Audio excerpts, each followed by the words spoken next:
Ladies and gentlemen, children of all ages, welcome to our show. We have gathered together from the cosmic reaches of the multiverse, two of the nerdiest geeks to be found. We proudly present the professor and her geeky girlness herself, Ace. And now it's time. GeekyKOOL presents Professor and Ace. Live from the Ozarks, it's Professor and Ace. I swear that needs to be, we need to do one thing from that. Like, it would be hilarious. Because we are live. We are live. We are live, people. And we are alive after being off a few weeks for illnesses and everything else. We apologize for missing some weeks, but, the illness bug has gone around bad. I know I had a respiratory infection and then had bronchitis, and you've had all sorts of illnesses, so it's been a heck of a few weeks there. The whole family, the child had it. She's doing better now. She still has a little cough, but yeah, no, the whole family had it, and not fun.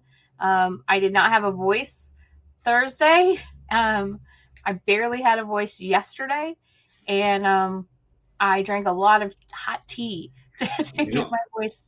That is a good remedy. I do like the hot tea. That's one of my favorite things. I feel very British when I do it, and I love that. Pinky up when you drink it? No. See, people say that, but that's not actually how they drink it. If you ever watch the Queen of England drink it, she does not have that pinky up. So, well, the Queen would know. She would. That's who you got to model after. Is after the Queen. It's good to be the Queen. So wanted before we get started to mention today is Pi Day. So happy Pi Day. I don't have any pie to share, but happy Pi Day, everybody. And tomorrow, Pi Day is always followed by the Ides of March. Yes. So the famously known for the death of Julius Caesar, at least according to Shakespeare. Assassination. Yeah. Assassination. When a few of your friends get together to, have a coup and assassinate you, all that fun. Plot your death. It's fine. It's fine. Plot your death. Beware of it, but don't listen to those soothsayers. Whatever you do. And just a couple days, we have one of my favorite holidays, St. Patrick's Day. St. Patrick's Day. Yes, we do.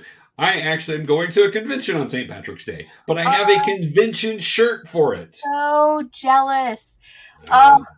I just didn't have time to apply. We were talking about this earlier, and I just didn't think about it, and to get my media passes. So some miscommunication on my end there, and we should have, next time we will make sure we get it, and make sure you have vacation time to take time off for it. I can make vacation time. Right. You put it in the vacation maker. Yeah. That's what we do. Yeah, exactly. But my boss will be there. My boss for my full-time job, he's going to be there with the Nerd Informant. So English competition will be there. They will. So you guys are going to announce before they did that I had a pass. For I know. Represented, so I felt good that I beat him to the punch there. All right. They're so excited. I am excited for you. You get to not only see some amazing guests, because that lineup is crazy, insane, and wonderful. But one of my favorite artists is going to be there, and I have her art tattooed on me.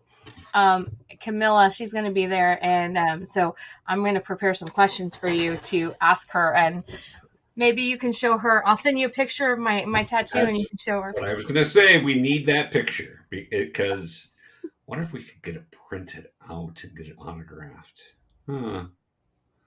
Anyway, we'll talk about that later. So, yes, we do want to talk about conventions, though, because it is con season. Con season has begun. So we wanted to kind of go over just some basic things that a lot of you either know from going to cons before, or maybe it's your first time, some things to just refresh or to get aware of, because there are things to know when you go to the convention.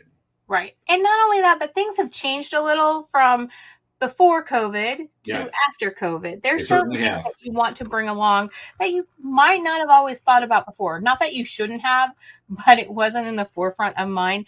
Not that COVID is, the big scary that it was once, but it's still out there, and people are a little bit more aware of not just that, but any health issues that you have. So we have some kind of tips and things we pack and everything for you guys to kind of learn from us. And if you have anything that we don't mention, please feel free to comment. And we would love to hear some of your tips and what you pack for cons as well. Because I'm going to a con and I need to have those tips because I'm not the most organized person. Very creative, just not organized. So I need to know what I need to pack and kind of plan it out. Because I usually just throw some clothes in a bag and go. So yeah, you're kind of spur of the moment kind of guy. I really am. I am creative, but very thoughtful of stuff as well. So you are. So I kind of already have half my stuff packed for OzCon, which is in April. Like I have like things like layered, like, okay, I need this and I don't need that and all of that stuff. So yeah, I'm kind of a little bit more methodical about that. My husband's better at packing it, but I'm better at like, we need this. Right. And I'm not always good at that part, which is all right. That's okay. Yeah, I'm just more chaotic. So yeah. So first thing that I would suggest, and this might help somebody like Professor who is a little bit chaotic and doesn't remember everything. It's a couple weeks before your con, make a checklist. Like that way you can add things to it if you need to and you still have time to pack. Don't try to make your checklist the night before because you'll forget something to put on your checklist. So I just put it in the bag. I don't actually check anything. So Professor. Checklists are, I think it's the cosplayer in me. Checklists are a must-have. If you forget something for your cosplay, it can completely change your cosplay. And that's true.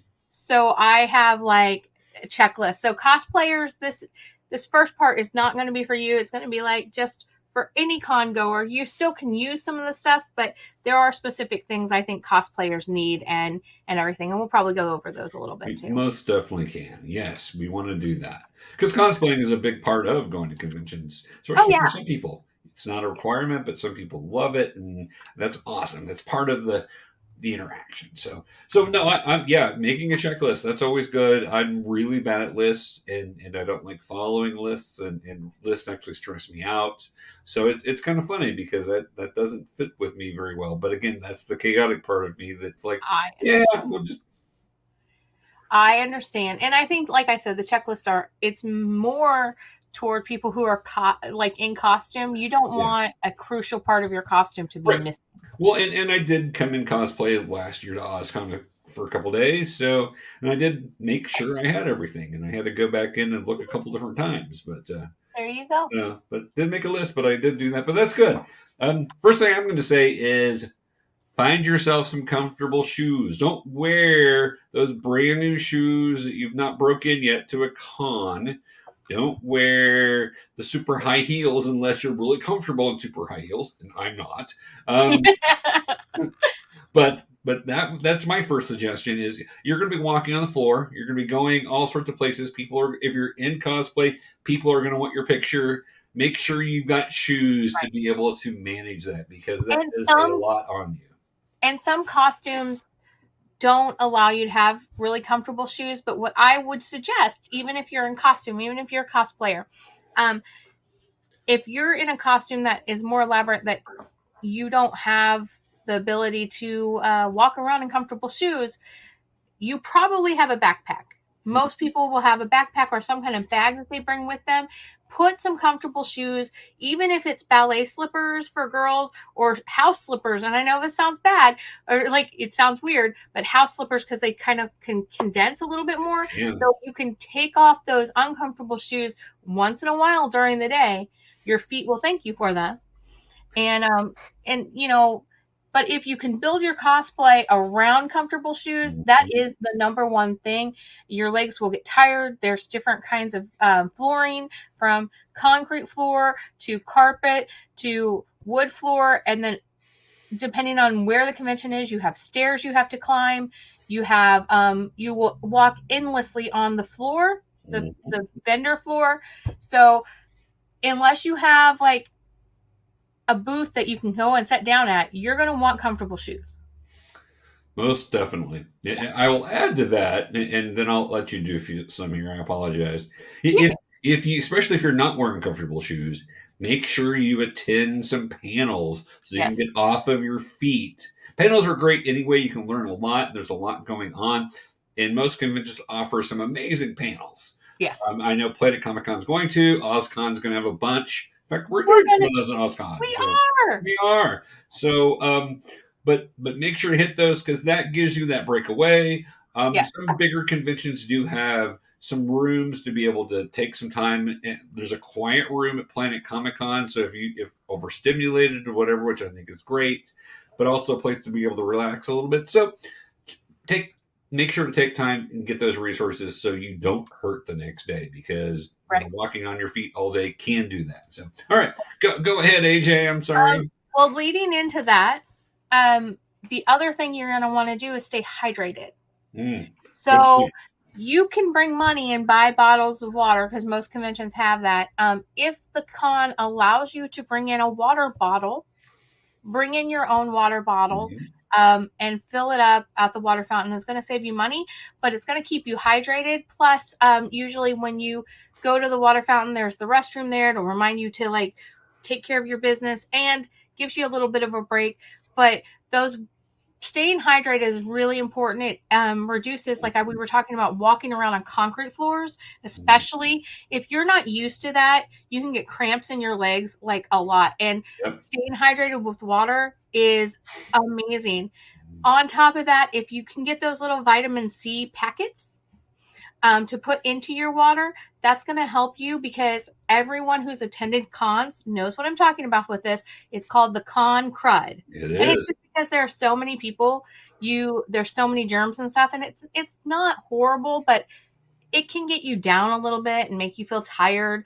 That boost of vitamin C is going to help energize you, help boost your immune system. Plus, you can get the ones that make your water taste amazing, and so it helps if you don't like drinking plain water. It helps with that.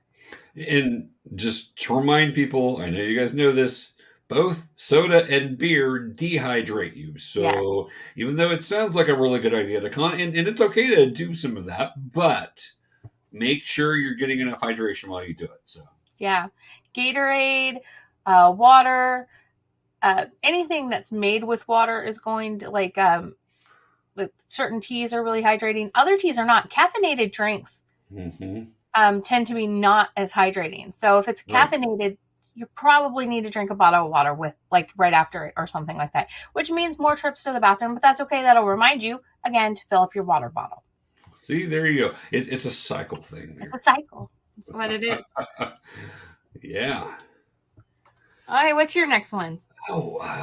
See, and I didn't do a very good job preparing because I'm really bad at lists. I just kind of thought, well, just wing this because we always do. Well, I would say one of the things, talking about getting organized, and again, I'm not always the most organized person, but, probably the first thing you need to do before you're looking at the con is to make sure of not only when it is, but also to get your tickets. That's an important thing to do. If you wait till you get them at the door, they're going to cost you more. So get them ahead of time if you can. Also included in that, if you are wanting pictures with certain celebrities, if you want to get autographs, you can actually usually sign ahead of time and maybe get a discount on some of that also. That way it doesn't cost you as much because those things are not cheap, especially at a big con. No. If I think William Shatner is $125 this weekend. Which is not bad. No, it's not bad at all. There will be a huge line for it, and that is amazing. But that's the other thing is like be prepared to wait in line. That's why those water bottles are kind of important. But you don't want to drink too much while you're in line because you don't want to have to go to the bathroom. Yeah, you don't want to get out of line to go to the bathroom. Yeah, that is the challenge there. Yeah. No, that's great. And with that being said, like if you are unaware of the convention hall or venue, be sure. And I say this to anyone, if you do not understand the lay of the land and it's a bigger con, you're going to want to stop by when you go in, and they usually have a map of like where things are. You're going to want that. And you're going to want to like You might not plan out where you're going to go, but you can be like, oh, okay, so here's the vendor area, here's the artist area, here's the celebrity row, here's, and it will also tell you where bathrooms are, where water fountains are, where food is, because part of staying hydrated is also, you don't want to like your sugar to drop really low or something like that during the con. You want to be able to recognize where food vendors are going to be and that sort of thing. Speaking of that, with the map, this little thing right here that we carry around with us, a good portion, especially larger cons, have an app that you can download, and it will give you all of that information. It'll give you the lay of the land, gives you the schedule, gives you everything else. So make sure if you're going to a convention, especially a bigger convention, check out their app, because that's a very handy thing to be able to have. You just pull open your phone and then you're like, oh yeah, I wanted to see this panel. So, and then you can even set reminders on some of those events to be able to go and see. So talking about panels, that is a big thing that you do have to plan for. Yes. And some of the bigger panels, you're going to have to wait in line to get in, because lots of people are going to want to see them. Also, some of them overlap. They're going to have more than one panel going on at a time. Right. Which means you now need to prioritize which are the ones that you want to go to. And sometimes that's a little sad. That's like, a little disappointing that you're going to miss something. But like you said, there's apps. Every con, even the small ones, have websites. They list their schedule of events. Plan that out beforehand of what I always say, get 2 lists. I know you don't like lists, but in your mind, even have 2 lists, okay? And one is your must right. And the other one is, I hope I see this. Right. And that's an area I actually do pretty well at, because I do prepare for that ahead of time. Go look and see who's coming up for what day. How do I need to prioritize my time? Because I'm going to want to spend some time on the floor. I'm going to want to spend some time hanging out with some different vendors and meeting some different people. But I'm also going to want to see some of these panels. I'm going to want to see Shatner speak. I'm going to want to go see whoever. But you do have to make that a priority, and then you need to make sure to give yourself time to be able to get to those panels, because that's also part of knowing the lay of the land is, where am I going to go from here to the next panel, or what time does this panel start? How far of a walk is that? Because sometimes they're not right there near the convention floor. Sometimes they're in other rooms, and you need to know how to get on other floors, other areas completely. And that's the thing. I always equivalent it to your first day of high school or college. If you went to a bigger college or a bigger high school and you're not sure where to go, that's kind of like a convention. Okay. Your classes can be on either end of the campus or in the convention hall, and a panel could be here, and then like an hour later a panel could be here, but you need to try to figure out if you have time to get to them. And so it's just and don't rush. Like, try not to rush. No one wants you running through a convention hall. It's not safe. Well, unless you're cosplaying as the Flash, and then hey, Flash has his own rules. He has his own rules. If you're Quicksilver, you're going to get shot. That's all it is to it. So we'll just go from it. Happens a lot. It does, right? Just as but like we were saying about, the convention halls are kind of crowded. That being said, this is a thing that I never really thought about before to bring with me until after COVID. And that is sanitation wipes. I always brought, the gel, hand sanitizer. Sorry, couldn't think of a word. I always brought that, but the wipes, I never thought about wipes before. But since COVID happened, I do bring wipes, because when I open like the bathroom door or something like that, sometimes I grab a wipe to open it. And it might be you don't have to be as germophobic as I am. But you never know if you're going to want to sit in a seat that's got something sticky on it, like somebody dropped some food or whatever, spilt some soda, that sort of thing. And it's just a nice thing to have your own thing. You don't have to try to go find something. Just those little baby wipes, the little packet, like the travel packet. That's everything a really travel pack. So speaking of that, the other thing to remember is to pack your deodorant with you, and anything else to make yourself feel and smell fresh, because you're gonna sweat. You're going to sweat, and other people all packed together. There becomes a con stench sometimes. Yeah, and you don't want to be part of the con stench. I mean, that's a bad thing. Don't be part of it. I don't care how non-sweaty of a person you are. There is something about packing like that many people in that little of a space that you feel like you smell. Yep.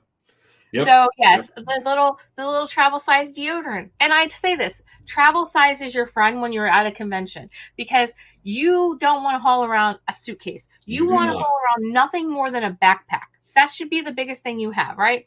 When we go to conventions, it's usually a backpack and a camera case. Yep. That's fine too. But in your backpack, you know, your hand sanitizer, and put that on your outside of your pocket, because that's something you're going to want to probably grab. You're going to shake hands with people, and you don't want to do it in front of them. That's kind of rude. But like when you walk away, do that. That's fine. It's okay. No one's judging you. Exactly right. Well, and typically they're grabbing the same thing. So just know that, you know, especially nowadays, this wasn't true 10 years ago necessarily. Oh, no. But nowadays, after COVID, everybody's a lot more conscientious about hand sanitizer and other things. They don't take it as offensive because they know that you're just being safe, and that's making them feel safer too. So yes. So yeah, that's the deodorant is a good one. The deodorant is like a good one. Also, if you have any medical conditions, I'm a diabetic, so I take my diabetic medicine and my little thing to check my glucose levels, my monitor, anything like that. You're going to want to pack. And I would suggest, and this is just because I've been at a convention where this has happened, where somebody passed out and we didn't know anything about their condition. They passed out. I would suggest like front pocket of your backpack or somewhere that people can see, put medical alert, and that way people can know what they are, because if they're having to call 911 for you for any reason, they can say, well, their note says they're a diabetic. Their note says that, you know what I mean? Right. And have that be like where they can see it, because people will go through your bag to make sure there's like now medicine, EpiPen, or whatever. Not that they're going to steal stuff, but it's just like a protection thing for you. They want to make sure you're okay. They want to know what they can do to help. Right. It's about helping you. Speaking of that, most conventions do have different things to be able to help people out with different disabilities. Maybe you have a hearing disability. Maybe you need a wheelchair. Those sort of things you can check online at that convention, and they'll usually tell you what sort of accessibilities they have and what challenges they may have. If they're in an older building because they're a small con, they may not have the accessibility that you would hope for, and you need to know that ahead of time. If Planet Comic-Con, I was doing some checking, and it's amazing all the stuff they've got for people with different disabilities. They have a quiet room, which is great. Quiet room. If you have children or people with on the spectrum, or people who, you know, just get overwhelmed, sensory overload, which is part of being on the spectrum, but you don't have to be on the spectrum to get that. That's great to have a place that they can go and just kind of breathe. Exactly, because it can get intense. It can be a lot going on, and if you've got any sort of challenges in there, just know that most of these conventions have places, and even if it's a smaller convention, a lot of times they can help you find something for your needs. So ask, don't be afraid to ask. That's a big thing. If you have a need or something to make your convention better, make sure to ask, because those people that are working the conventions want to make you happy, and they want to help you any way they can. So they may not well, what would really make me happy is a autograph with William Shatner for free. No, that's not going to happen. But they're willing to do anything that's going to make your experience better. That they can. You a Band-Aid if they like. It's more of taking care of your needs and not your wants. Right. But as Mr. Rogers said, when there's danger, look for the helpers. Right. So all conventions will have, anyone who works for the convention will have a shirt on that says that they are working for the convention, whether it be security, whether it be, a gopher, whether it be like the board member of the convention, whatever right, it is, right. you're going to be wearing a shirt. And a lot of conventions have these be brightly colored for a reason. Not all conventions. Some of them do black, but it's going to have the logo on it, and it's going to say on the back, staff or security or something. And those are the people that if you need help with something, those are the people that you can go to. And they might not know the answer, but they can walkie-talkie somebody who does. Right, exactly.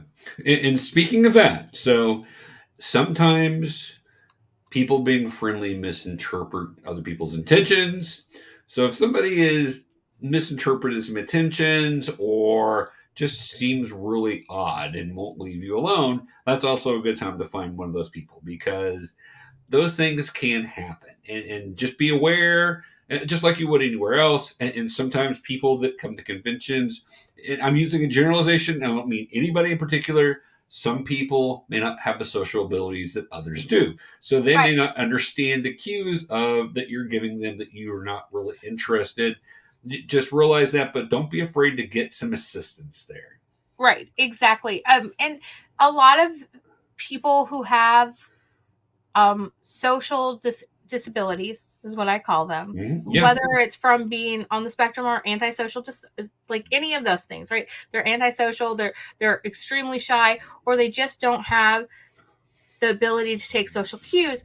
A lot of people will have friends with them or family with them. Right. And if the person that's making you feel uncomfortable is making you feel uncomfortable, if they have somebody with them, if you have to talk to that person too, that's okay. Yes, it is. You can be like, I think he's really sweet, but I don't want him to follow me into the bathroom. Right. Exactly. Because that does happen, as you know. It has.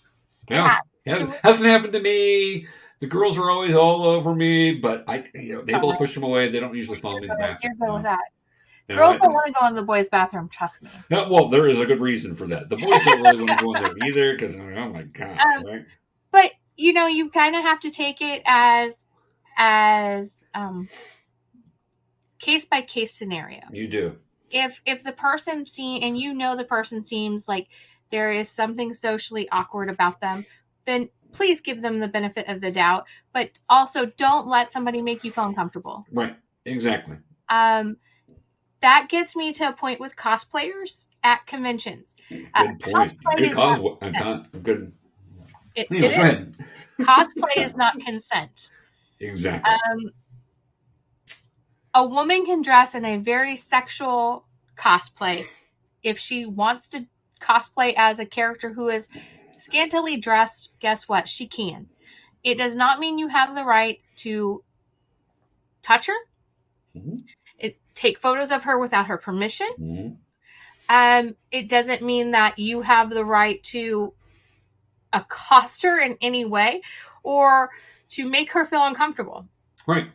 It goes the same with guys. If there's a really good looking guy cosplaying, and women, because you know them, I know some of them that you're like, oh, he's good looking, and he's cosplaying as like Jason Momoa as Aquaman, and he, it fits. Listen, there are going to be women who are inappropriate with him, so this is not not a gender thing.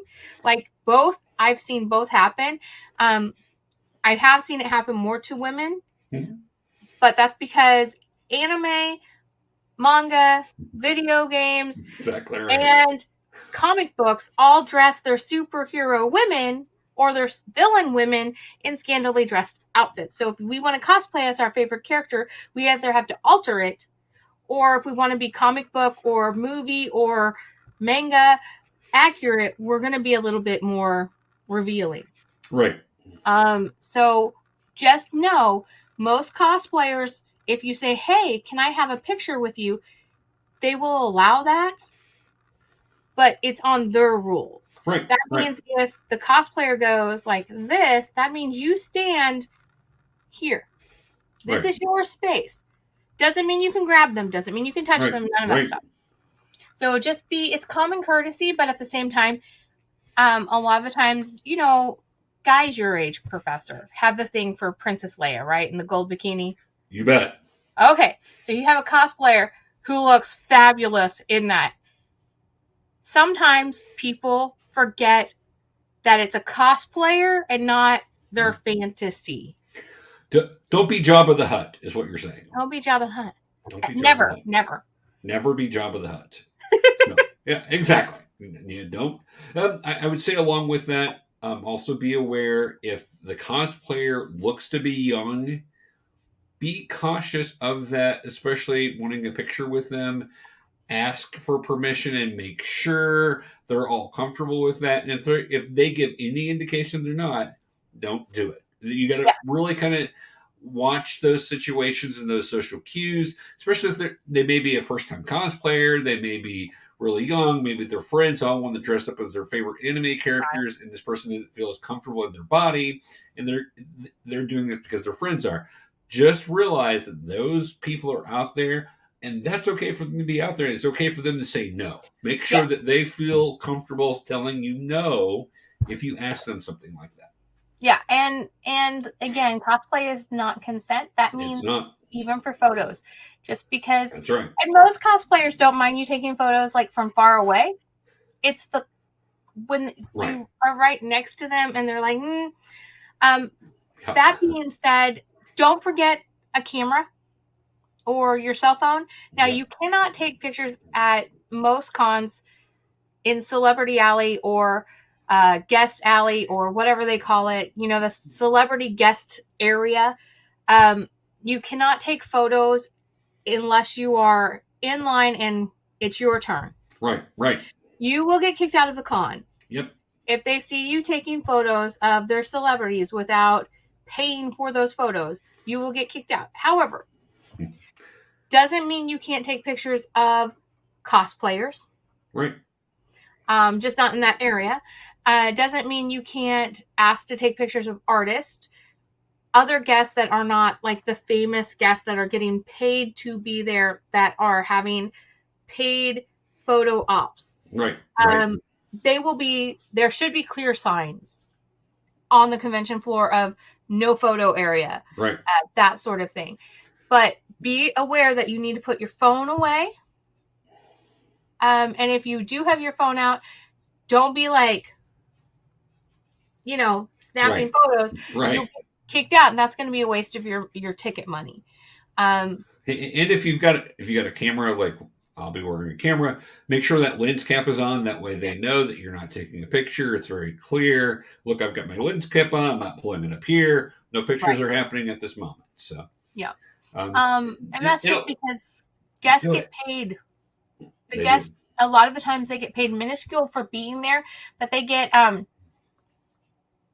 kind of, it's like a vendor, any other vendor. They get the money that they make from selling photos, from selling autographs, from selling experiences. They get that money. Right. So it helps the con bring in bigger names without having to pay out so much, so they can bring in more people. Exactly right. And that's why they're there. That's why they're spending their time there, is to be there to help you have an experience, but also they get the benefit of getting paid there. So just like anything else, any experience that you want someone to help you do, there's an expectation that people are going to get paid, especially for their expertise. So, So if you now here's the interesting thing is if you see a celebrity out on the floor, because that does happen sometimes, they want to see things also. Also be cautious about that. If you see them talking to people and taking pictures, people ask, then that's fine to ask. But just realize if William Shatner's walking around the floor, he doesn't want you snapping pictures with him. Right on the floor, because that's what he's going to get paid for over here. So that's something else to think about with that. Make sure to bring some spending money with you. Because you're going to need stuff like food and maybe some more water. You're going to want to buy something probably from one of the vendors or something like that. And it's going to cost you to park. It's going to cost you. There's going to be some expenses that go with it. Food, I may have said that one, but those are things you got to consider and to know going in. It's not just the cost of getting in the convention. You do need to. And usually cash is best. Some vendors will be able to take your card and everything else. A lot of them now. A lot of them do now. That's true. But it's always good to have some cash just in case. So yes. I would also say most convention places have an ATM close by. If you feel uncomfortable carrying like a lot of cash, that's okay. Most convention centers have an ATM within the proximity of them that you can go and do it and then come back to the floor. I always try to avoid those because I feel like I'm in Vegas and like, oh, my ATM is going to give me $1,000. I can just do this all day long. And, that's bad. So make sure you use wisdom. Budget and there you go. That's the word you want. Go into it with a budget like that. You'll know how much the experiences are going to cost that you want to go to. Yep. Is it possible to go to a convention and not spend any money? Yes, it is. I have done it. However, it's not nearly as much fun. Right. Well, but I do always have a budget. Right. You have to know do you want to spend that money to get one of the celebrities? Do you want to spend money at one of the booths or where you're going to spend money? And some people budget up for months and months and months to prepare for this. And that's great. If you've done that, then probably not worry too much about it. But some of us, are trying to do it on a shoestring budget. So then you have to make those hard decisions. So, So speaking of that, if there's something you want to purchase, and it's something that's not going away right away, waiting till Sunday is a great way to be able to save yourself some money on the budget, because a lot of times people don't want to haul stuff home. So then sometimes on Sundays you can get yourself a good deal. Now, if it's something that's limited, don't expect that's going to happen because that may be gone long before, but know what you're looking for. If you're at a vendor and they've got 800 of something and you want one and you want to wait till Sunday to see if maybe it goes 10% off, definitely something you can do as you're looking at your budget.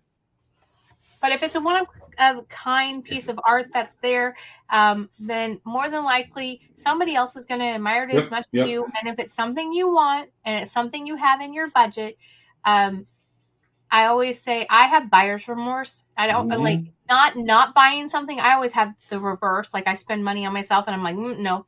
I'm the same way. However, I have so many friends and family who have buyer's remorse if they don't buy it and they go back like 10 minutes later and it's gone. Right. So have a mental monologue with yourself, basically dialogue with yourself and be like, okay, do I want it this much? If it's gone, am I going to be upset? Right. And if you decide to walk away from it, guess what? You're taking that chance and that's fine. But you need to know the things that you're willing to walk away from versus the things that you really want. Right. Exactly. For me, a lot of times I'm trying to figure out what I really want because I'm really indecisive with stuff like that. Because I'm not good at buying stuff for myself anyway. And I always am debating, do I need to spend this money? Should I spend this money? Everything else. And so a lot of times I'll wait because then I'm like, oh, I really wanted to buy something. Oh, I wonder if that's still there. And then of course it's gone. And then you're like, oh man, hate that. Should have bought it, but I didn't know for sure if I wanted it. But then regret. So speaking of buying stuff, now here's the thing. We said that you're probably going to want a backpack, right, to carry some of your stuff. Make sure there's enough room in there to put some stuff that you buy. Now, not everything you buy will fit in there, okay? It's not going to happen. I know people who bring those big tote bags along so they can buy stuff. If you're going to be there for 3 days, say it's a 3-day con, you're going to be there for 3 days, make one of the days your primary shopping day and bring that with you. But you're going to want to like have room for stuff. So like a tote bag, if you're planning on buying art prints, buying protective sleeves to put them in, or a binder or something to protect them from getting bent and stuff. Because you don't want to buy something at 11 o'clock in the morning, walk around till 7 o'clock, holding it, hope it's not going to get bent, because guess what it's going to do? It's going to get bent. Yeah. So a tote bag or a backpack that'll fit is great. You won't always have the option to like run something out to your car and put it in the trunk. Like some cons you can, depending on the size of them. But if it's a really big con, you don't necessarily want to walk like 5 blocks to put something up. That's exactly right. So that was actually going to lead to my next point with that is So there's some timing that really can work for you if you know what you're looking for. So one of the things I enjoy doing, especially at big comic conventions that have comic book artists and writers that I enjoy, is I take those with me on Friday, because Friday is usually a lesser day, especially at the beginning. Mm-hmm. You can get in there, get in line to see your favorite artists, get those things signed, and then you don't have to haul them around for 3 days with you. You can just get that and get it done. I would say if you're going to sign comic books, first thing is the best time to do that, because that's usually when people are just starting to get there. If you're going to be walking around a con holding something you can't take back to your car, like a autograph picture or something, either you need to buy a sleeve or wait towards the end of the day when things are slowing down and see if you can get that then. So then you're naturally going out to your car anyway. Right. I have a binder thing that I keep my comic books in to get signed. So that way I can just, and I usually have a list in there. I'm doing a list too. Here you go. List of who I need to autograph what. That way I'm not having to open up and look through it. I know this person is here, this person's here, and then I can go get those autographs, because I think it's really cool to have somebody's art or somebody's story right here and having their signature on it. Right. By the way, what's great about that concept of having a binder is you can put extra sleeves in there for a new comic book you find that you don't want it to get bent, or artwork that'll fit in there. Not all art prints will fit, but you can try it. It helps it a little bit. Right. I agree. So I've got a Wolverine issue #1 from this first ongoing series that I'm getting signed by Chris Claremont this year. And I'm going to go see Mr. Claremont, who is one of my favorite writers, and get his signature on that. That in the introduction issue of X-Men that introduces Gambit. I'm going to get that autographed also. I'm just going to bring you along, AJ. I'm going to put you in my bag. Face of jealousy right here. You're just come along. I will talk you into getting a pass. I will talk. That top dimple there comes out when it's the face of jealousy. It's like I have dimples here too. They're little cute dimples. But I have this one that's right here, right there. And when I get like, yeah, sure, thanks, yeah. Thanks a lot, Professor. I appreciate that. So stuff like that, plan ahead, make sure kind of what you're going to do. The last thing you want to do is trying to get a comic book artist to sign something middle of the day on a Saturday. You will stand in line forever for that. I mean, and they're exhausted by then anyway. Here's the other thing with that. Okay, so there's the ones that you definitely want. Like the ones you have your list for. I'm so jealous. I'm so jealous. However, I will say this. So if there's like a huge line at this comic book guy, right? And a huge line at this one, and then you see this one over here that doesn't have a big line, go over and talk to them. Yeah. You never know what hidden gems you will find. You never know like what kind of amazing art they have, especially if they're an independent comic book that you've never heard of. You don't know. And a lot of the times they are super willing to like sign anything for you. Here, I'll give you and so don't be afraid. I know you go to these things for specific people, a lot of con goers, but if it's really busy, or if you're like me and you have social anxiety disorder and you don't want to wait in line with a bunch of strangers that you don't know, then go find shorter lines. Yeah, exactly.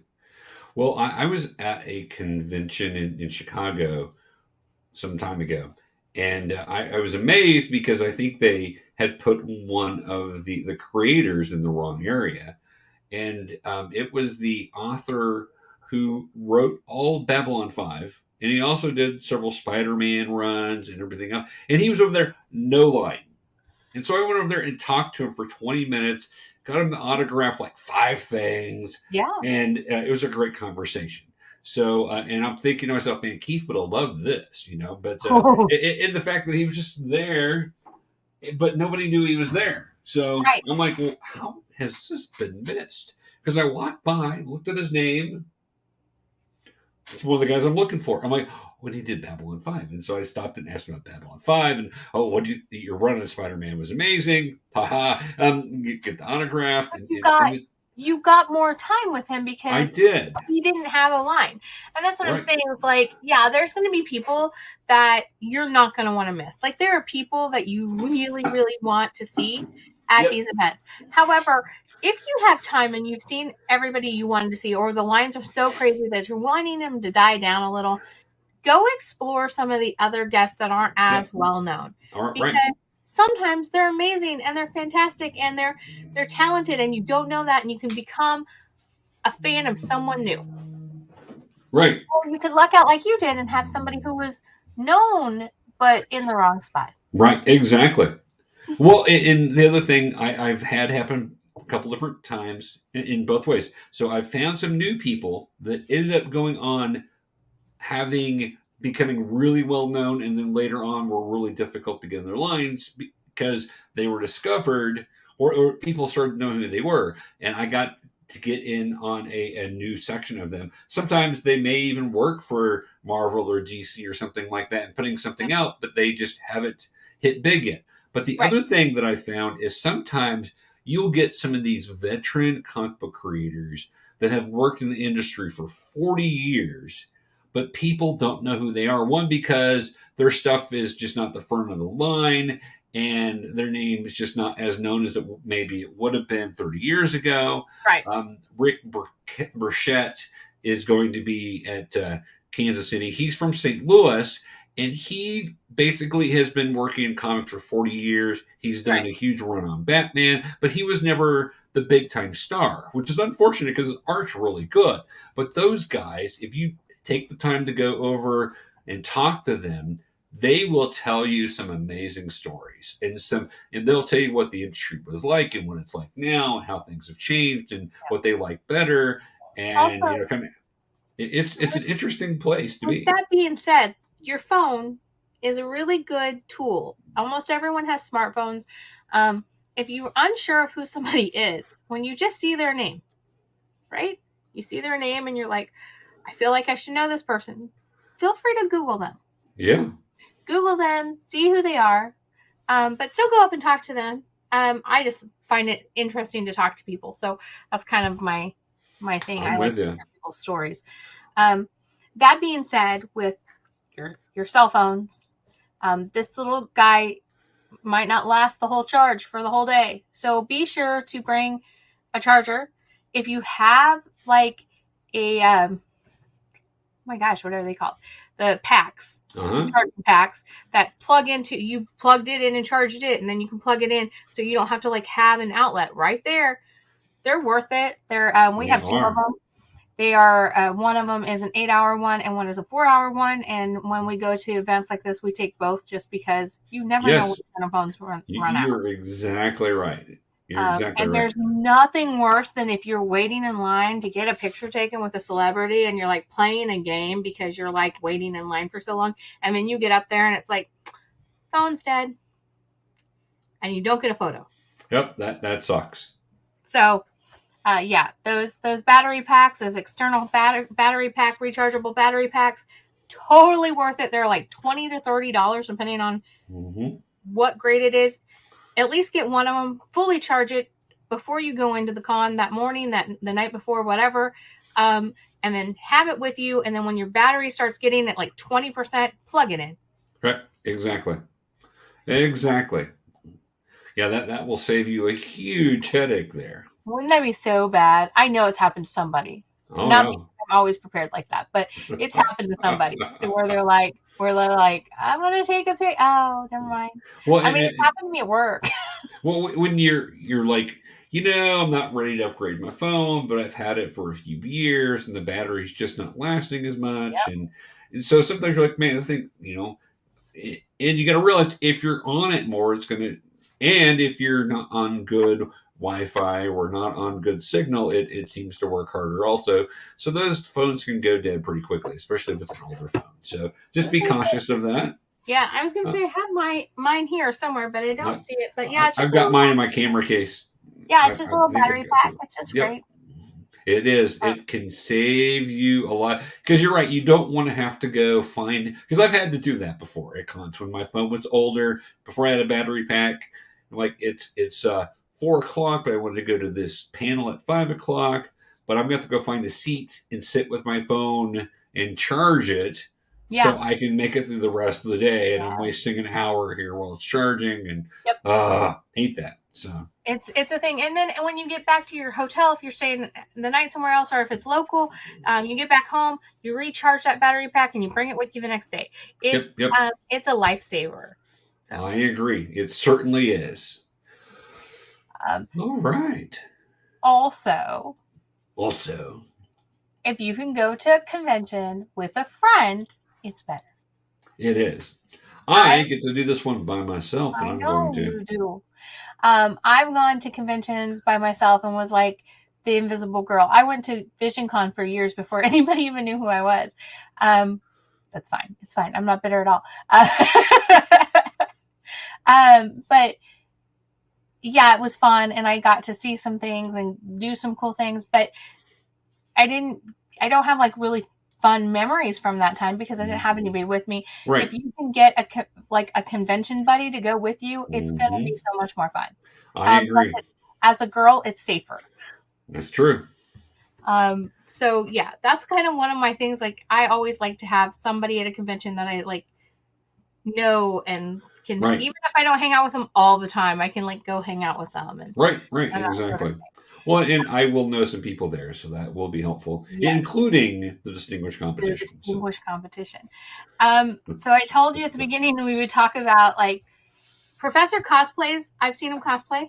You've done it. I have, but not very much or very good. But his cosplays your cosplays were pretty simple, right? They were pretty like throw it together, you're good. Yep. Okay, so sometimes you have more elaborate cosplays. Yep, and if you have more elaborate cosplays, there are some tips for one, depending on if you're local or if you're traveling. If you're traveling and you have elaborate cosplays, just know you're going to spend a lot of money on luggage. It's going to happen. A lot of these cosplays are, especially if you have 3, 1 for each day, and they're all elaborate, which are great. You're going to spend a lot of money getting them there, whether it's ship them there. Try to befriend somebody in the town you're going to, so you can ship it to their house. Right. But you can ship things to your hotel. Right. If you know you're going to be there April 29th, like at OzCon, and you're staying at this hotel, you can ship things to your hotel for them to arrive on that day. But know that there's a possibility they won't arrive. So you have to have some backup plans. But if you're local, there's still things you can do to make sure that you're going to have a really good cosplay. First of all, a lot of these elaborate cosplays you cannot travel in. You cannot get in your car, in and out of your car, in, a giant whatever costume. I'm trying to think of some like a Cinderella hoop skirt. Well, the hoop skirts you can travel in cars. I do it all the time. It's a thing. I know you make your way around Taney County in those all the time. All the time. Well, I work with sometimes I work with As You Wish Character Entertainment, and those princesses have some hoop skirts. Yeah, that's true. A Predator. That was a good one. That was a good example. So the last couple years at different cons, I've seen cosplayers doing Predator. That is not something that you're going to be able to set down in a car fully on. Right. So you're going to want to make sure everything is safe and secure. When you go to cons, if you are a cosplayer or a friend of a cosplayer, make sure you have what I call my cosplay emergency kit, which is bobby pins, extra wig cap, because you never know when your wig cap is going to break or something's going to happen. So that's for your wig. Makeup. If you have makeup on, you want to be able to touch that makeup up, right? Because you will sweat at the con. And I don't care what kind of setting spray you use, you're probably going to need to touch up. Right. Safety pins, needle and thread, anything you need to like tack things, or I always bring a hot glue gun. and hot glue just in case something's Right. falling apart. Some wire, some jewelry wire, anything that I think might work to help aid stuff. I have been at a convention with somebody with a hoop skirt, giant hoop skirt, 5 hoop skirt. I don't know if you guys know what that is, but it's giant. And they have come to me and said, help, help, help, my hoop skirt, they was coming out. So I was underneath this girl in her skirt while she's standing there taking pictures. Nobody knew I was there. That's how big the skirt was. And I'm sewing her skirt.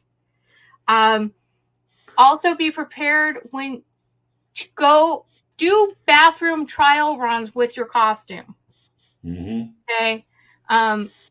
You don't want to be in a costume. Another true story. Didn't happen to me. Happened to a friend of mine. And you don't want to have to call your friend, me, on the phone and say, help, can you pull the ribbons out of my butt? Amazing costume, but had all these ribbons hanging from the bottom. And when she went to the bathroom, she pulled the dress up, and the ribbons, when she pulled it down, got like caught. So she was like trying to, and they were getting tangled. And so I went into the bathroom and went into the stall and was like pulling ribbons down. I'm that type of friend. I'm a good friend. You are a good friend. I agree. That's kind of why you want somebody to go with you. That's so they true. can pull the ribbons. But also, you don't want to have to like try to figure out how to go to the bathroom. Right. You don't want a suit that is so complicated you can't get it back on if you're by yourself and you have to go to the bathroom. So think about all these things when you go. Cosplay some fun characters, but try to also think about how logistically this works. If you have a cosplay with a 6-foot wingspan, yes, please. However, know that you have to learn how to walk in that in order to walk through the convention floor without hurting someone.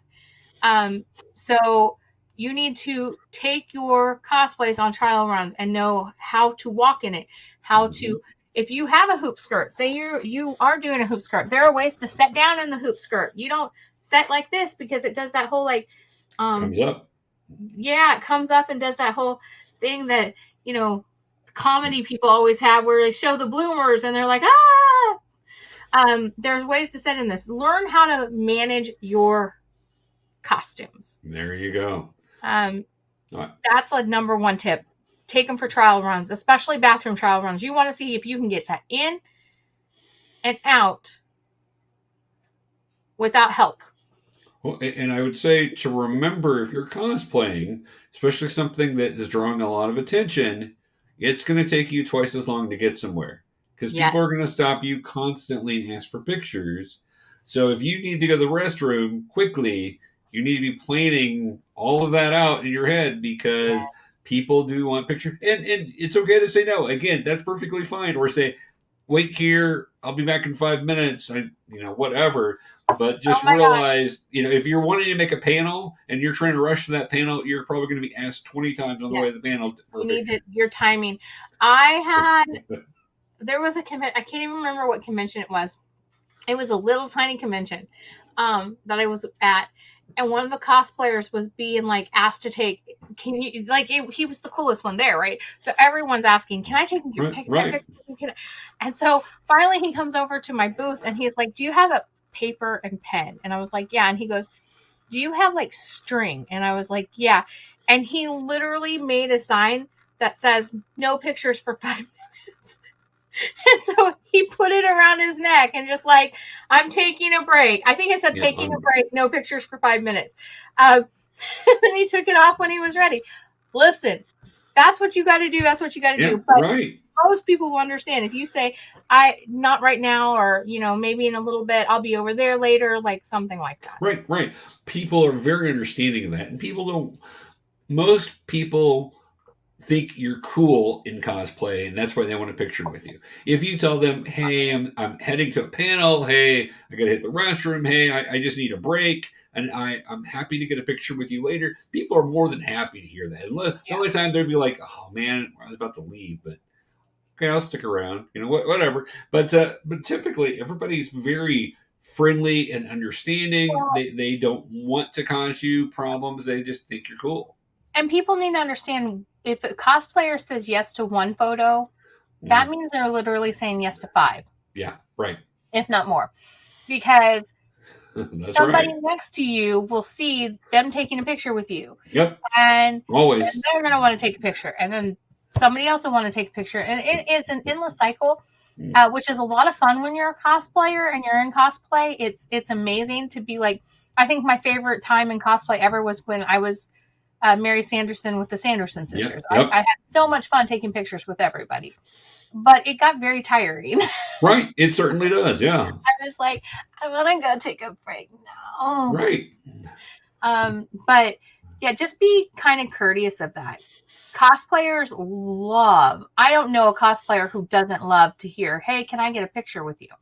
Right. Right. But sometimes it's not the right time. Right. Exactly. Well, especially if, people are like, oh man, that's great. That's clever. That's, amazing. You're like, oh, okay. Everybody likes to hear that. But again, there's just be curious and be friendly. They'll please, if you see a cosplayer that you don't like their costume, just keep it to yourself. Right. Also, with that being said, and you talked about younger people, cosplayers, I have seen amazing costumes with little kids. Like, their parents took a lot of time to do them. They're not store-bought. They're amazing. Not only be respectful of the child, because you don't know the child's situation. Right. You don't know if there's a disability. You don't know if they're on the spectrum. You don't know if they're super shy. You don't know if they're over, excited. Right. Right. Which I've had that too, where they, yes, and they hug you and they just don't want to, they're excited. You're excited for them. That kind of thing. Right. But you need to not only approach the child in a respectful way, but whoever is with the child in a respectful way. Yep. Because that parent might not want their kid's picture taken. That's exactly right. They might have just done it because their kid really, really likes Spider-Man and he wanted to go as Spider-Man, but they don't want everybody taking their picture. Right. So just be aware that just because you think it's cool doesn't mean that you have the right to invade somebody's privacy. Especially with kids, try to address the adults that are with them. Yes. Parents or whoever they are, because you will see those cues and you will know kind of how comfortable the parents are. And I always, especially if it's a family cosplaying together, which are wonderful to see. I usually ask, can I get a picture of the whole family? And people are a little more comfortable with that than they are. I just want a picture of your kid. That creeps people out. So, as a parent, we understand this. Yeah, we do. We do. And, a middle-aged guy trying to get a picture of my kid. I don't know about this. Yeah, right? Last was Bellatrix Lestrange at OzCon last year. And, she comes up to me at one point. She's like, some guy wanted my picture. And I was like, did it make you uncomfortable? And she goes, no, he didn't stand by me or anything. He just wanted me to and I was like, okay, that's fine, but also depends on the con, OzCon. I know so many people that I feel more comfortable with her just being able to do that. If it was a bigger con, no, right. no, you address me, not my kid. Yeah. Right. It does matter that way. Also, it matters on the timing, and especially if you're dealing with kids. That kid, even though it made the coolest costume, maybe they're having a bad attitude. Maybe they're, there's no telling what's going on. Maybe the parents are done and ready to go home. So maybe they're overstimulated. Maybe they're, like I said, nonverbal. Maybe, you don't know a person's situation until you're made aware of that situation. Right. And sometimes it's more respectful if they just say no, just to let it be. Right. Usually grown-ups, when they say no, they'll give you a reason. It's a thing that we are trained to do in the society that we live in. That's true. No, because I'm going to the bathroom. I'll be back soon. Or we're trained as a society to give a reason for a no, not to give a reason for a yes, but to give a reason for a no. That's true. But children don't have that. Right. And so if a child just says no, then you just let it be. Right. Think about if it was your kid. Exactly. And not just pictures. Sometimes it's even talking to the child will make the parents uncomfortable. So always make sure that you're addressing that adult to even make sure it's okay to talk to the child. Because if they have a cool costume, I always like to say, "Hey, that's really cool." But I don't want to say that to them until the parents are okay with that, because I always, even if it's nonverbal, even if it's like you're looking and you can say it to the general area, like, "Oh wow, that's a really cool costume." Right. And if the parents smile and the kid smiles really big, you can like maybe get down on their level and be like, "That is so cool." Right. And then you look up at the parents and you go, "Can I take a picture? Because this is so cool." That's how you address that situation. That's a perfect way to do it. I agree. Well, Professor, do you have any other tips? I'm not thinking of any other tips at the moment. If you're packing to go to an out-of-town one, like I'm getting ready to, make sure you're packing appropriate clothes, because you never know what the weather's going to be like, especially this time of the year. Cons are usually hot. So if you need to wear a coat, make sure what you're going to do with that coat during the convention. Yes. So I would rather leave my coat in the car and walk in when it's cold than walk around the convention for 8 hours with trying to figure out where to put this freaking coat. Well, in last year at OzCon, when I was doing, oh my gosh, from Hitchhiker's Guide to the Galaxy, I'm forgetting his name at the moment, but I'm wearing the robe, but then it was hot that day. And it was like, oh my gosh, it's been cold. This was perfect if it was a cold convention. But so then you're like, rocked the tracksuit mafia. You guys were perfect temperature. You were like, yeah, it was. You gonna do that again this year? Like, I feel like I think so. Well, we bought the tracksuits. We need to do it more. So it's just sitting in his closet, right here next to me. The funny thing is, I'll wear it. I get it out every once in a while. I'm like, and my daughter hadn't seen it, and she came over. She's like, "What are you wearing? My tracksuits?" How old are you? I'm like, it's part of the tracksuit mafia from Hawkeye. Hawkeye. She's like, okay, I get it. It's like, is there more than one of you? Yes. Shpoo's doing it with me. Okay, that makes a little more sense. Okay, all right. She's like, why are you wearing it now? Because it's comfortable. Why not? And he did say it was really comfortable. Yeah, it's like, especially when it's cold outside. I'm like, ooh, where's my tracksuit? This is kind of nice. I'm not going to go jogging in it. Are you kidding me? He has not worn it. He only wore it at OzCon. He has not worn it since. I've worn it. I've not worn it a lot, but I've worn it a little bit, and it's a lot of fun. So, but no, I am planning on wearing that again. So, but yeah, so just be cautious of that. Know what you're going to do with stuff like your coat and what to wear, because that does make a difference and takes away from your enjoyment if you got to carry around a 20-pound coat all day long. And I've done that at conventions.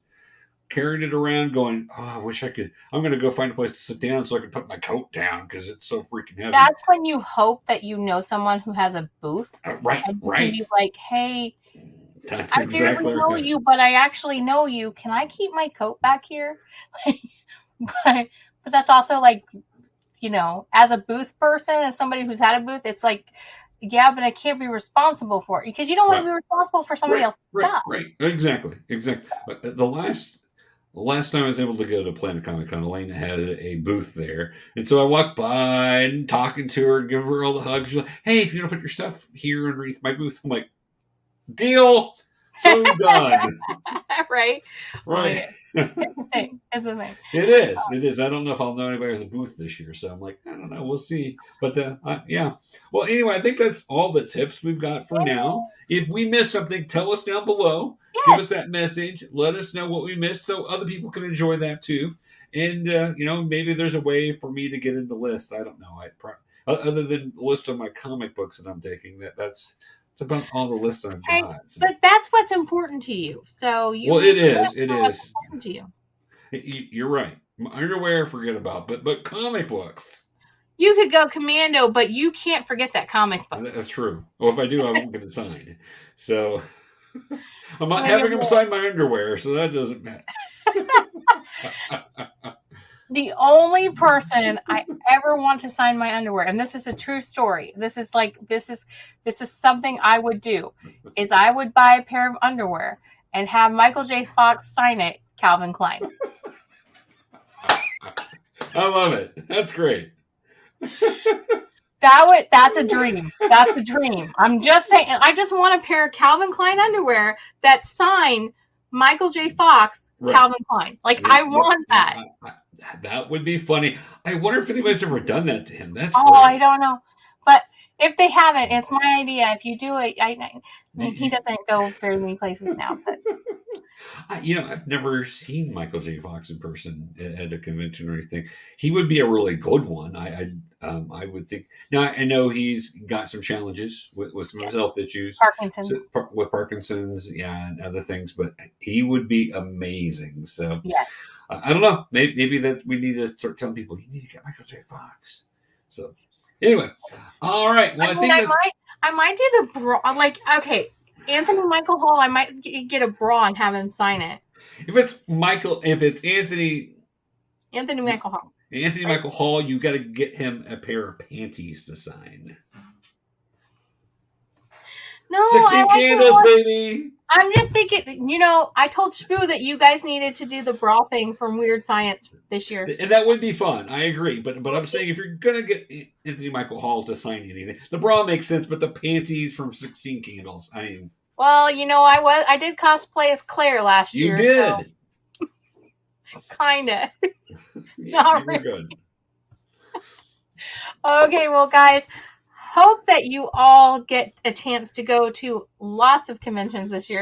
And if not, hope you get to at least go to one and have some fun. And I hope that our little talk has helped you figure out what you need to bring, what you should bring, and maybe some tips on how to maximize your time on the convention floor. Because that's kind of what it's about. Yep. Every week, every show, because we don't do it weekly. When we're sick, it's a thing. I'm sorry. But we're shooting for weekly. Yes. Every show we like to end with some shout outs to some people who do some things similar to us, maybe not quite in the same style, but they all have some nerdy point of views and geeky point of views that we enjoy watching, and we hope that you would too. So first off, we are going to talk about the OzPod Gals over on Facebook. They haven't been doing very much lately because they've been really busy getting OzCon together because they are two of the women, the president of OzCon. Yeah. And I think Amber's official title is Guest Relations Coordinator. No, I think you're right. And so Bree and Amber are over there, and they are wonderfully funny and talented and nerdy girls. So be sure to go give them a like. I'm sure they're going to have some new videos, especially with OzCon coming up. Mm-hmm. They're going to be having some videos with that. So we love them so much. We do. Another awesome view is Nerd Informants on YouTube and Facebook. We call them DC. We're Marvel. We are. We're marvelous. They're just. But it's Tim and Josh over at Nerd Informants on YouTube and Facebook. Be sure to hit subscribe, like, comment, share. Let them know what they're doing that you like. They do reviews for movies. They do all kinds of things. They both have jobs in journalism. One's a radio station reporter and one's a newspaper reporter. Editor, actually. He's my editor. And so they also get to interview all kinds of amazing celebrities, and that's on the Nerd Informants page as well. So I do have a question with that. Yes. So when you walk into Tim's office, you say, Chief! I don't. Jason does. That's a funny Perry White thing there. All right. There you go. Just wondering. I don't. That would make Jason to be Jimmy Olsen, right? Because Jimmy Olsen always said that. Sorry, I just call him Tim. I'm just like, yeah. That's because you're Lois Lane. You're just like Tim. I'm Lois Lane, not Lois Lane. That's funny. So the Nerd Informants did something really fun. They created a Facebook page where everyone. No matter what you like, no matter your fandom, you can add stuff to this Facebook page if you're part of it. And it's called Nerd Informants Beyond. And they post stuff. We post stuff. A lot of our nerdy, geeky friends in the area post stuff. And it's just a fun page to kind of spread that word and have a community of like-minded people. So exactly. The only thing they ask is keep it friendly. We are not a judgmental group, and we keep that, like, we like that page to stay that way. So right, exactly. Don't bring no hate in here.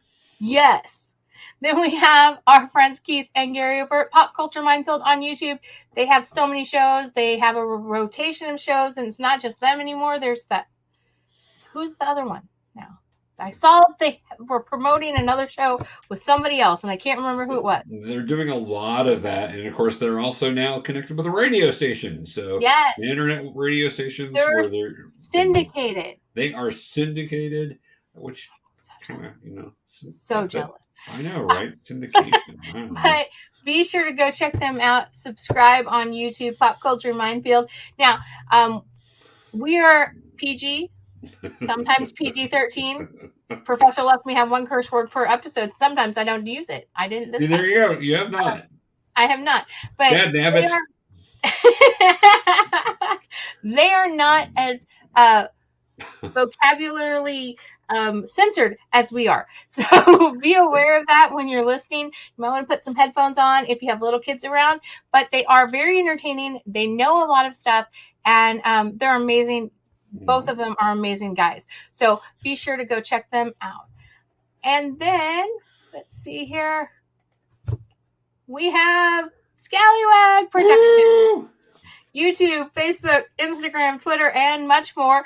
That is our partner. He is my life partner, but he's also our partner. He helps us do some videos and stuff.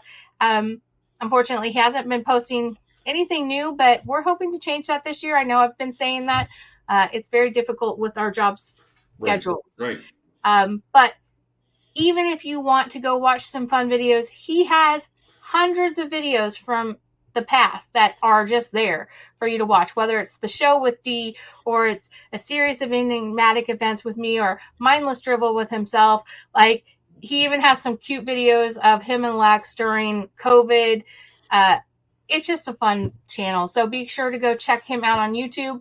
On Instagram, he also posts every day. He'll have a collectible of the day and a throwback collectible of the day from the year before. And these are just part of his collection. So you can see them up close and personal. So to quote the Joker, where does he get those wonderful toys? Amazon.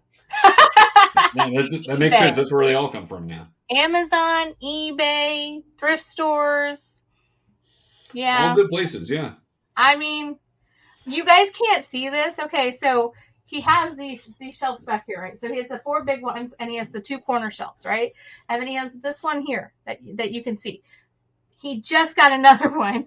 It's right here. So he currently has a room full of toys. And then you can see over here, he has his gargoyles on the wall on their boxes. So my husband and his toys, it's a thing. And this isn't even all of them. They've escaped into my living room. It's fine. Uh-oh, they're taking over the living room. Oh, no. I mean, anybody who's come into my house knows that my living room's already comic book covers and everything anyway. So we're good with nerdy. Yeah, definitely. But if you want to see some of these amazing toys up close, he does post a collectible of the day every day on Instagram. So then there's us. There is us. We have our own website. You guys are watching us either on our YouTube channel or on Facebook, or listening to us on anywhere where you can get podcasts. However, if you want to really check out all the things GeekyKOOL does, check out GeekyKOOL.com, and it's cool with a K, because why, Professor? Like Kool in the Gang. But GeekyKOOL, KOOL, capitalized.com, and you're going to find all kinds of interviews, articles, top 10 lists, and not just from me and Professor. We have a whole group of contributors that age 13 and up, and basically, if they have a nerdy voice that they want to be heard, guess what? they can come to us and say, I want to be a contributor, and we can make that happen. So if you want to write for us, let us know. But be sure to go check them out. We have amazing contributors we do, from writers to kids who love video games. I'm trying to get Lex to write something for us. That would be really awesome. Yeah, she's really into My Hero Academia right now, so I'm trying to get her to there's going to be some people there at convention. I won't tell her. It's a surprise. She's going to be super excited. But yeah, check us out at GeekyKOOL.com. Also, if you're watching us on Facebook, hit like. If you're watching us on YouTube, hit subscribe. And if you're watching or listening to us on a podcast, is it subscribe on the podcast? Yeah, it is. It is. Depending on the podcast network that you're using, could be a like there or something like that also. But follow us. Yeah. You never know what's going to happen. You don't. We're going to try to keep things up to date, not just with this show, but also with my little quick one. We got to get back to those. So we will be doing that along with keeping the site up to date. This week will be dominated quite a bit with preparing for Planet Comic-Con and for all the coverage of Planet Comic-Con, along with many other things going on. So keep up to date, know what's going on, and see what the adventure is I'm going on this weekend at Planet Comic-Con, because I hope to have a lot of cool stuff to tell you guys. So. I can't wait. I'm super excited for you. I'm a little jealous, but I'm super excited for you. I wish you were going with me. It would be a lot of fun, AJ. We would have a great time. But we would. Next time, hopefully next year, we can get that all ironed out. So that's the plan. So okay. All right. That's okay. Well, guys, thank you so much for joining us here at Geeky Cool Presents. And until next time, stay geeky. And be nice to each other. Bye. Yes, it's always good to be nice. Be thoughtful. It is. See you guys.